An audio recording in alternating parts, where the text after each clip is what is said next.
नमस्कार विद्यार्थी मित्रांनो, कसे आहात सगळे? स्वतःची काळजी घेताय ना?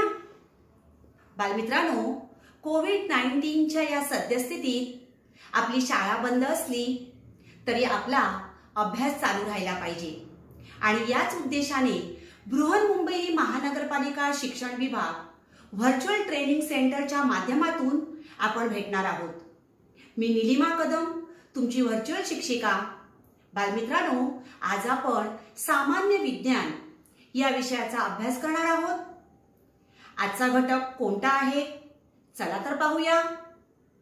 स्टँडर्ड 7 जनरल सायन्स सामान्य विज्ञान, प्लांट्स स्ट्रक्चर अँड फंक्शन, वनस्पती रचना व कार्य. आपल्या आजूबाजूला आपल्याला अनेक प्रकारच्या वनस्पती आढळून येतात आणि त्या वनस्पतींचे वेगवेगळे जे काही अवयव आहेत त्यांच्या सहाय्याने आपण त्या वनस्पतींना ओळखतो.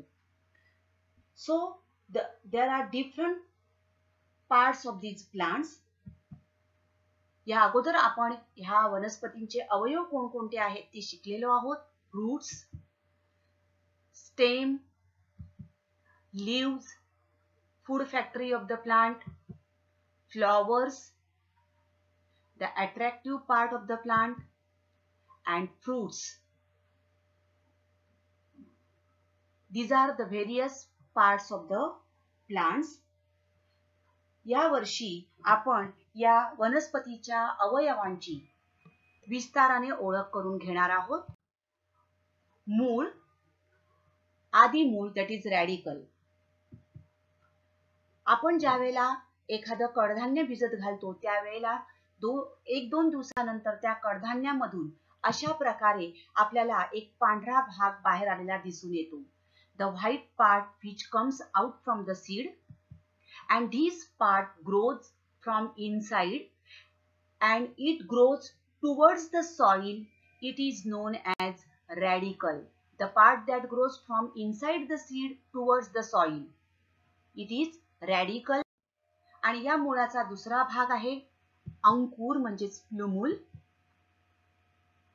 Radicle grow in the soil, but plumule grows upward direction. The part that grows above the soil, it is known as plumule.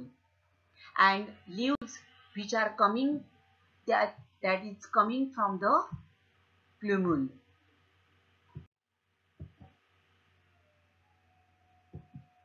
Now, what is the function of the root?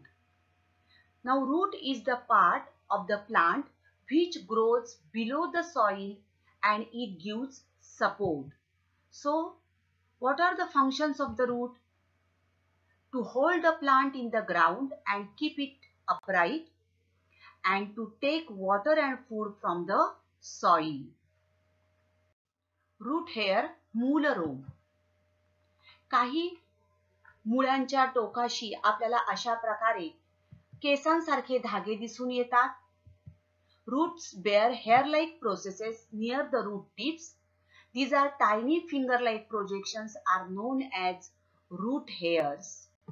These are the root hairs. And root cap, मूल टोपी. The root tip is very delicate. This is the root tip and it is very delicate, and this is the region of the growth of the root. या ठिकाणी मुळाची वाढ होत असते. So the tip is covered by cap-like structure which is known as root cap, and this root cap protects the root tip from injuries. मुळांच्या टोकाच्या भागाचे संरक्षण होण्यासाठी मूलटोपीचा उपयोग होतो. Now there are two types of roots, tap roots, सोट मुळे, आणि fibrous roots, तंतुमय मुळे.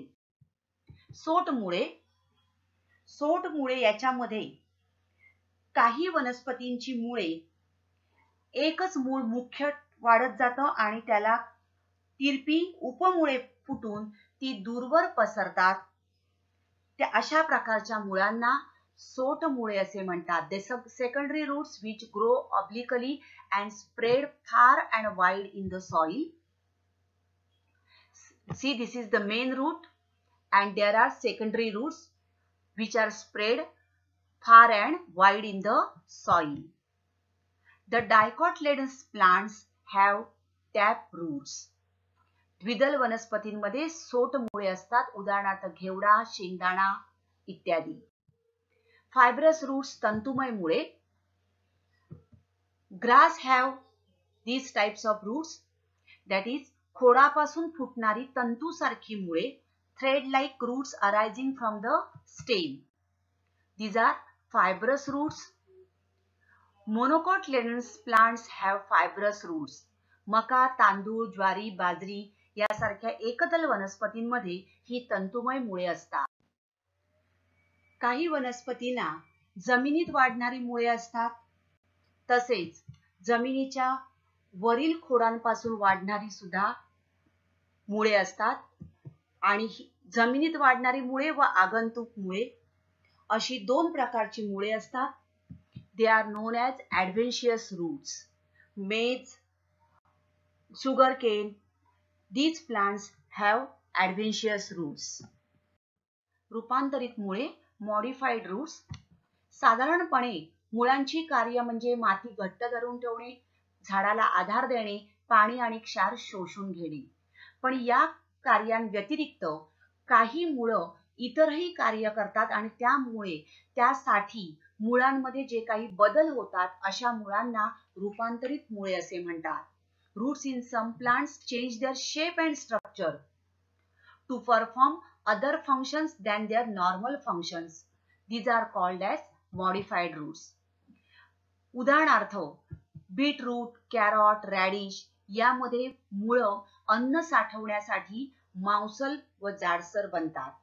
तर वडाच्या झाडाला आपल्याला अशा प्रकारे एरियल रूट्स आढळून येतात, जी वनस्पतीला त्या झाडाला अजून आधार देण्याचं कार्य करतात. या रूपांतरित मुळांचे कोणकोणते प्रकार आहेत ते आपण बघणार आहोत. There are different types of modified roots. हवाई मुळे एरियल रूट्स, आधार मुळे स्टिल्ट रूट्स, धावती मुळे रनर्स, श्वसन मुळे ब्रीथिंग रूट्स. हवाई मुळे. काही वनस्पतींना अशा प्रकारे आपल्याला अधिक त्या खोडापासून फुटलेली अनेक मुळे आढळून येतात. These are the aerial roots which grows above the ground and they give additional support to the plant. Similarly, they absorb water from the air. वनस्पतीला अधिक आधार देणे आणि हवेतील बाष्प शोषून घेणे ही कार्य हवाई मुळांमार्फत केली जातात. ब्रीथिंग रूट्स श्वसन मुळे. To obtain oxygen, the roots grow upwards. In the muddy areas where the plants cannot get sufficient amount of oxygen, the roots of that plants grow upwards. पाणथळ जागेत हवा मिळत नसल्यामुळे या वनस्पतींची मुळे हवेच्या दिशेने वाढतात. These are called breathing roots. For example, mangrove or nematophores. Stilt roots आधार मुळे. To give additional support in maize or sugarcane, stilt roots are formed. Storage roots अन्न साठा करणारी मुळे. Roots which are specially modified for storage of starch and water. For example, carrots, beets, radish, sweet potato. These plants have storage roots. They become fleshy. विद्यार्थी मित्रांनो, आता पाहिलेल्या व्हिडिओच्या आधाराने हे शब्दकोळ जे दिलेले आहे ते पूर्ण करण्याचा प्रयत्न करा. There are clues given and with the help of these clues complete the puzzle across and downward words. After completing the puzzle, see the answer. National Tree of India, banyan. Monocotyledonous plants have these roots, that is fibrous roots. Adventitious roots found in this plant, maize. Dicotyledonous plants have these roots, taproot. Downwards Plants having breathing roots growing in marshy land, mangrove. Part that grows from the seed towards soil is radicle, and part that grows from the seed above the soil, plumule. Example of runner type plant, strawberry. This is the answer of the puzzle. Khod, the stem. The stem grows above the soil from the plumule of the sprouting seed. रुजणाऱ्या बीतील जमिनीच्या वर वाढणाऱ्या अंकुरापासून खोडाची वाढ जमिनीच्या वर होते. खोडाचे महत्त्वाचे कार्य म्हणजेच झाडाला आधार देणे, तसेच पाने, फुले, फळे यांना आधार देणे. या व्यतिरिक्त खोडाची कार्य काय आहेत ते आपण जाणून घेऊ. वनस्पतींना वाढीसाठी अन्नाची आवश्यकता असते आणि हे अन्न वनस्पतींमध्ये पानांमध्ये तयार केले जाते. अन्न तयार करण्यासाठी जे पानांना घटक लागतात म्हणजेच पाणी, सूर्यप्रकाश आणि कार्बन डायऑक्साइड हे पाने घेत असतात. वनस्पतीची मुळे पाणी शोषून घेतात आणि हे मुळांनी शोषलेले पाणी आणि क्षार झाडाच्या पानांपर्यंत पोहोचविण्याचं कार्य या खोडामार्फत केलं जातं. To conduct water and minerals to the leaves is one of the function of stem. त्याचबरोबर हे पानांमध्ये तयार झालेलं अन्न वनस्पतीच्या इतर भागांना पोहोचविण्याचं कार्य सुद्धा या खोडामार्फतच केले जाते. To transport these products from the leaves to other parts of the plant. खोडाचे आपण भाग बघणार आहोत. नोड, इंटरनोड and बड. पेर म्हणजेच नोड, इंटरनोड म्हणजेच कांडे आणि बड म्हणजेच मुकुल. पेर नोड्स म्हणजेच जेथे पाने फुटतात, where leaves come out. कांडे म्हणजेच दोन पेरातील अंतर, the part of the stem between two nodes is called internode. And bud is the tip or apical end of the stem. Mukul हा खोडाचा अग्रभाग होय आणि त्यापासून खोडाची उंची वाढत असते. खोडाचे प्रामुख्याने पडणारे प्रकार आपण बघणार आहोत. अन्नसंचयी खोडे. काही खोडे अन्न साठवण्याचं कार्य करतात. उदाहरणार्थ बटाटा, आले ही अन्नसंचयी खोडे आहेत. bulbs or tubers. Potato, onion, ginger, these are the bulb or tuber. They do the function of food storing. काही वनस्पतींना आधारासाठी तणाव फुटतात. तणाव असणारी Khode. Stems with tendrils. They are also known as climbers. काही वनस्पतींची खोडे ही सुरुवातीला धाग्यासारखी असतात आणि ही झाडाला आधार देण्याचं कार्य करतात आणि या आधाराने या वनस्पती वर चढू शकतात. उदाहरणार्थ कृष्णकमळ, पानवेल, गोकर्ण इत्यादी. काही वनस्पतींची खोडे ही धावती असतात. रनर्स. उदाहरणार्थ स्ट्रॉबेरी. बालमित्रांनो, माहित आहे का तुम्हाला झाडाचे वय कसे बरे ठरवले जाते? बघूया आपण. बघा, हे झाड 10 वर्षाचं आहे. कसं बरं ठरवलं? This tree is 10 years old. तर बालमित्रांनो, झाडाच्या खोडामध्ये असलेल्या वर्तुळावरून झाडाचे वय ठरवले जाते. There are rings in the stem.